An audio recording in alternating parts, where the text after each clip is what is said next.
Let us move on to Calgary Mountain View, followed by Calgary Varsity. Thank you very much, Mr. Speaker. I'll be brief. I think this is an important issue, and I don't think there's anything that I receive more expressions of concern about than seniors' care in this province. Certainly, I have a growing list of what people describe as failures in seniors' care, and frankly, it's overdue that we get on and deal with this issue in a very comprehensive and transparent and accountable way. And I think all of us would benefit from that. The Alberta Liberals have been calling for an independent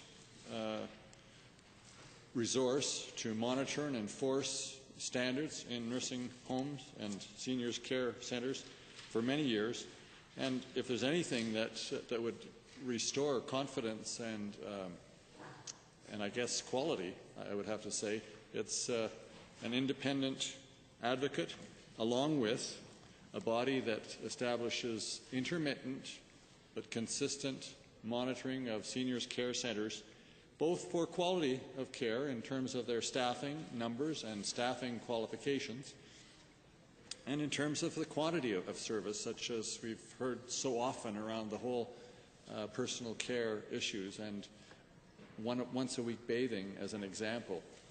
There is so much that we could be doing for seniors, and it flies in the face of, I guess, what the government is talking about so often in terms of simply beefing up their inspections or putting the right people in the right place and ensuring that we expand the scope of practice of LPNs and care aides. What is needed, though, is behind the talk, there needs to be enforcement. There needs to be some ability to say, this is the condition in this particular institution. These are the standards.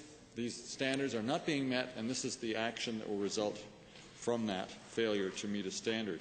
That would restore both the confidence of the public at large and the constituents in these settings, and give confidence also and hope to the many frontline workers who are battling tremendous odds in terms of numbers of cases they're expected to care for, the increased complexity of these cases, and frankly the reduced qualifications of people caring for these people, and the reduced staff to patient ratio, especially in some of the private institutions, as we've heard from the Parkland report.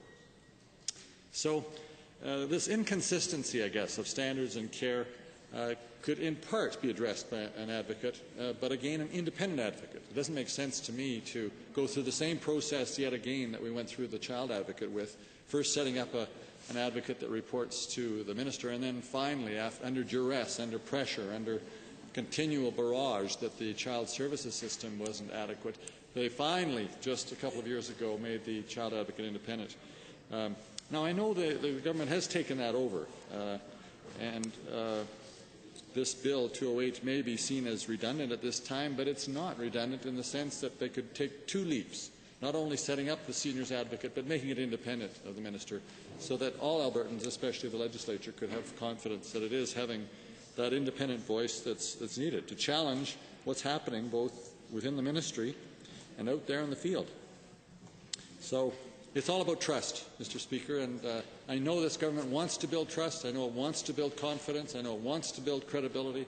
This is a way that you really could do that with a minor change to the bill that the government is proposing and an endorsement of this very reasonable suggestion. That's all I have to say, Mr. Speaker. Thank you for the honour of speaking.